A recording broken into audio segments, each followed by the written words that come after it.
Hello students, आप सभी का स्वागत है। बच्चों, आज का यह वीडियो आप सभी स्टूडेंट्स के लिए बहुत ही ज़्यादा यूज़फुल रहने वाली है, क्योंकि आज के इस वीडियो में हम ये समझने वाले हैं कि जो टॉपर्स हैं वो क्वेश्चंस को किस तरह से सॉल्व करते हैं कि उनका एक भी मार्क्स कटता भी नहीं है और वे इजीली कोई भी क्वेश्चंस को तुरंत बना भी लेते हैं। अब देखो, इसके पीछे का रीज़न ये होता है ना कि वे क्वेश्चंस को पहली बात याद नहीं करते हैं, वे स्टेप को समझते हैं कि ये जो क्वेश्चंस है ये किन स्टेप से होके बनेगा। तो आप लोगों को सबसे पहला पॉइंट ये ध्यान में रखना है कि स्टेप को समझना है। दूसरा बात ये ध्यान में रखना है, देखो जो टॉपर्स हैं उनके मार्क्स नहीं कटते हैं, इसके पीछे का रीज़न क्या है कि वो एक भी स्टेप छोड़ते नहीं है। अब जैसे यही जो क्वेश्चन है, मैं आपको एक एग्जाम्पल दिखा रहा हूँ।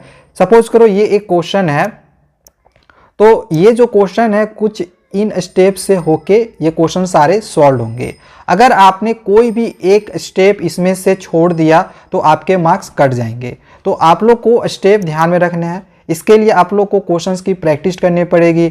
आपको इस तरह से एक सेल्फ इवोल्यूशन चार्ट की भी ज़रूरत पड़ेगी। तो अगर आप इस तरह के सेल्फ इवोल्यूशन चार्ट की प्रैक्टिस करना चाहते हो, देखना चाहते हो, तो ये आप लोग को एजुकार्ट की बुक में मिल जाएगी।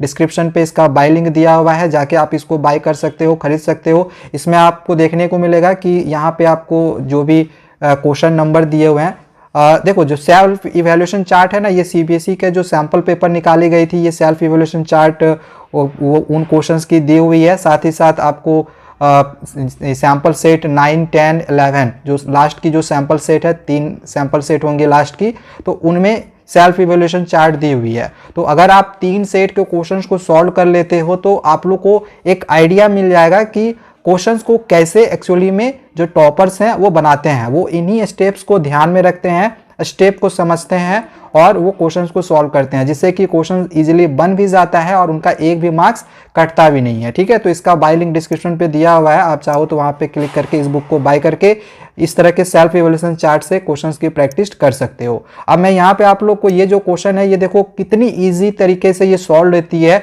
इसका मैं आप लोग को तरीका बता रहा हूँ।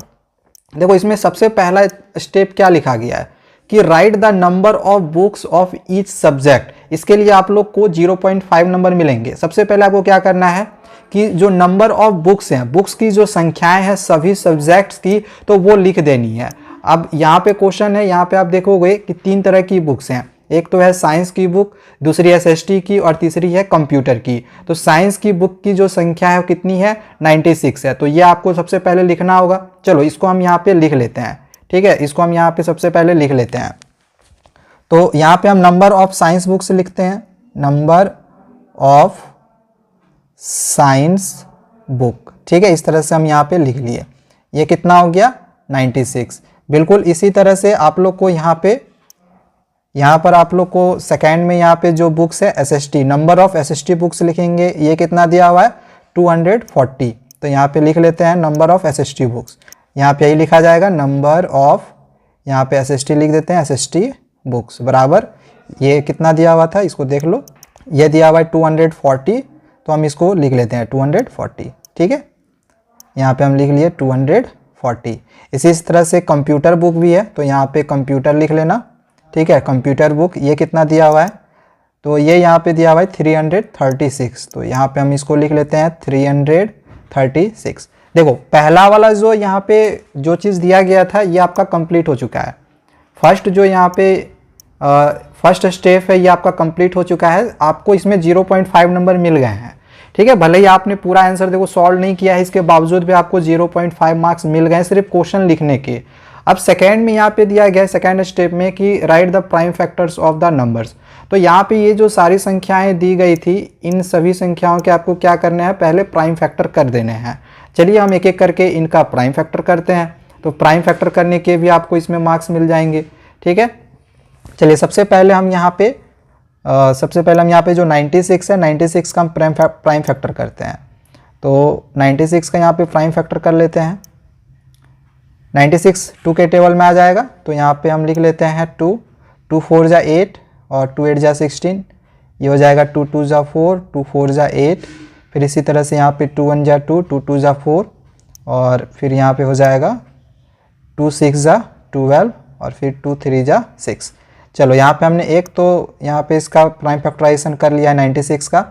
अब इसी तरह से आगे यहाँ पे दिया गया है 240, तो 240 का भी हम प्राइम फैक्टराइजेशन करेंगे।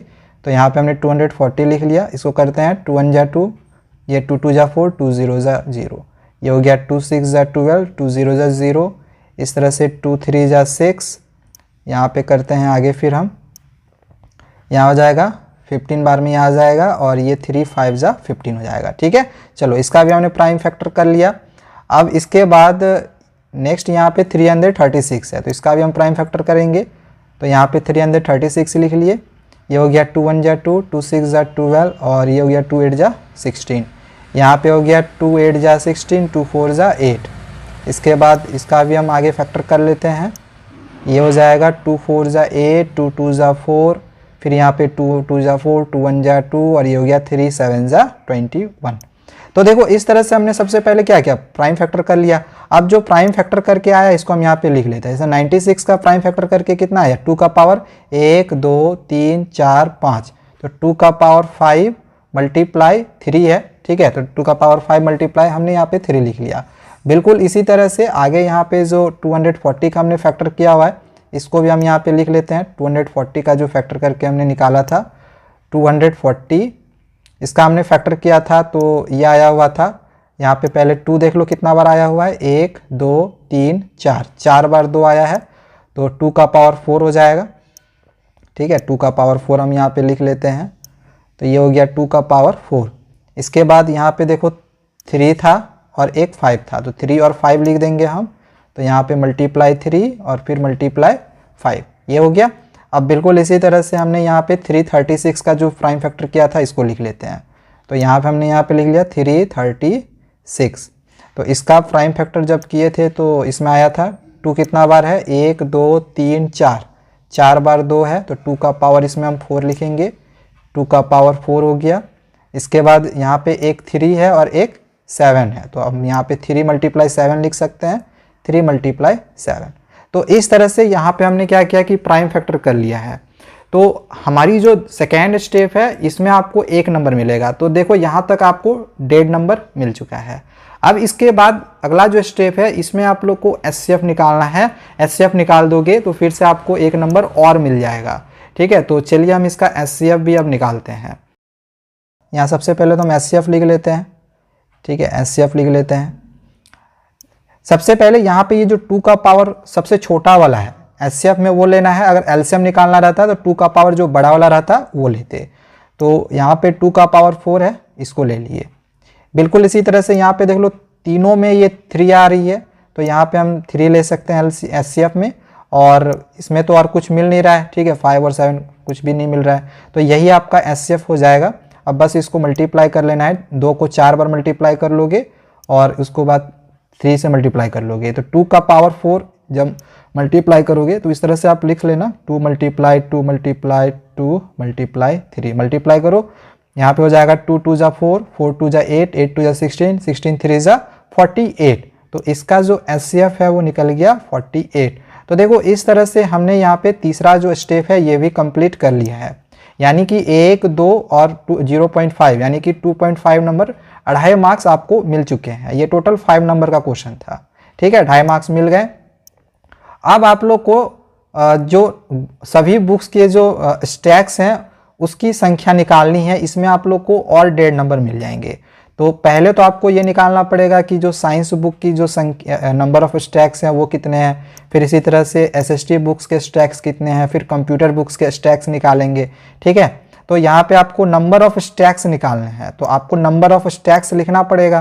तो इस तरह से हम यहाँ पे लिख लेंगे नंबर, यहाँ पे आपको इस तरह से लिखना पड़ेगा number of stacks of science book, आप यहाँ पे लिख लो। ठीक है, तो number of stacks of science books का नंबर ऑफ स्टैक्स निकालने के लिए हम क्या करेंगे, सबसे पहले साइंस बुक की जो संख्या थी उसको लिखना है। साइंस बुक की जो संख्या थी वो 96 थी। ठीक है, तो इसको यहाँ पे आपको सबसे पहले ऊपर में 96 लिख देना है।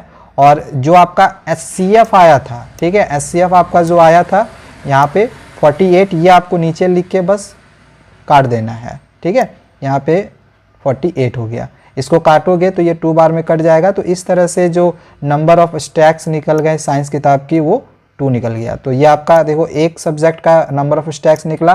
बिल्कुल इसी तरह से नंबर ऑफ स्टैक्स हम निकालेंगे सोशल साइंस का यानी कि SST का। तो यहाँ पे फिर से वही लिखेंगे number of stacks of SST इस तरह से। तो SST की जो टोटल संख्या थी उसको देख लो, SST किताब की टोटल संख्या थी 240। तो यहाँ पे आपको क्या करना है 240 लिख देना है। 240 हमने लिख लिया। बाई SCF कितना था 48 लिख लिया। अब कैंसिल करना है, 6 का टेबल में दोनों आ जाएगा, 8 का टेबल में भी आ जाएगा, जिससे काटना चाहो काट सकते हो। 8 3 जा 24, 8 0 0, 8 6 जा 48, 6 का टेबल में कट जाएगा, 6 5 जा 30। तो इस तरह से नंबर ऑफ स्टैक्स जो निकल गया SST किताब की वो 5 निकल गई। अब बिल्कुल इसी तरह से कंप्यूटर का भी निकालना है। तो number of stacks of computer लिखेंगे, कंप्यूटर बुक, ठीक है। तो इसी तरह से यहाँ पे बिल्कुल हो जाएगा number of stacks of computer book, ठीक है। तो कंप्यूटर किताब की जो नंबर ऑफ बुक्स थी वो कितना थी 336। तो यहाँ पे हम 336 लिख लेते हैं। 336 हमने यहाँ पे लिख लिया। और वही SCF कितना निकाले थे वो लिख देंगे, 48 निकाले हुए थे, तो यहाँ पे हम 48 लिख देंगे। अब बस इसको क्या करना है कैंसिल करना है। कैंसिल करोगे देखना ये 7 बार में टोटली जो है वो कट जाएगा। तो ये हमारी जो है यहाँ तक एक स्टेप और बन चुकी है। तो इस तरह से ये वाली स्टेप हमने कंप्लीट कर ली। अब लास्ट वाला जो स्टेप है इसमें आपको 1 नंबर मिलेगा, जिसमें आप लोग को टोटल नंबर ऑफ स्टेप्स निकालने के लिए बोला गया था। यहाँ पे देख लो क्वेश्चन में यहाँ पे बोला गया determine the number of steps, तीनों का साइंस SST और जो कंप्यूटर बुक्स है तीनों को मिला के, तो तीनों को प्लस कर देंगे। टोटल नंबर ऑफ स्टैक्स यहाँ पे लिखेंगे इस तरह से, total number of stacks of books, ठीक है, इस तरह से लिखेंगे और तीनों को प्लस कर देंगे। तीनों को प्लस करेंगे, इसमें आया था 2, ठीक है, इसमें आया था 2, इसमें निकला था 5 और इसमें निकला 7। तो 2, 5 और 7 को बस प्लस कर लेना है। तो यहाँ पे 2 लिख लिए, प्लस 5 लिख लिए, प्लस 7 लिख लिए। तो इस तरह से निकल गया 14। तो देखो ये आपका आंसर यहाँ पे कंप्लीट हो चुका है। तो अभी हमने देखा कि हम कितनी इजी तरीके से इन स्टेप्स के द्वारा जो क्वेश्चंस हैं उसको सॉल्व किए हैं, ठीक है। तो इस तरह के क्वेश्चंस की सबसे पहले आप लोग को प्रैक्टिस करनी पड़ेंगी। अगर आप सेल्फ इवैल्यूएशन चार्ट की हेल्प से आप क्वेश्चंस को बनाते हो तो आपको आइडिया मिल जाएगा कि क्वेश्चंस स्टेप वाइज हम कैसे सॉल्व करते हैं। और ये सिर्फ आपको एजुकार्ट की ही बुक में मिलेंगी, दूसरे किताब में सेल्फ इवैल्यूएशन चार्ट नहीं है। क्वेश्चन तो सॉल्व किए हुए हैं बट इस तरह से सेल्फ इवैल्यूएशन चार्ट नहीं दिए हुए हैं। अच्छा, एग्जामिनेशंस में आपके क्वेश्चंस यहाँ से बहुत सारे मिलते भी हैं, तो क्वेश्चंस की यहाँ से आप प्रैक्टिस करो जो कि आपके एग्जामिनेशंस में आ भी जाएंगे। सेल्फ इवैल्यूएशन टाइप चार्ट से क्वेश्चंस की प्रैक्टिस करो। टॉपर्स ऐसी अपने एग्जामिनेशंस की तैयारी करते हैं, वो स्टेप को ध्यान में रखते हैं और उससे पढ़ते हैं। ओके, आई होप कि आपको पूरी चीज़ें समझ में आ गई होंगी।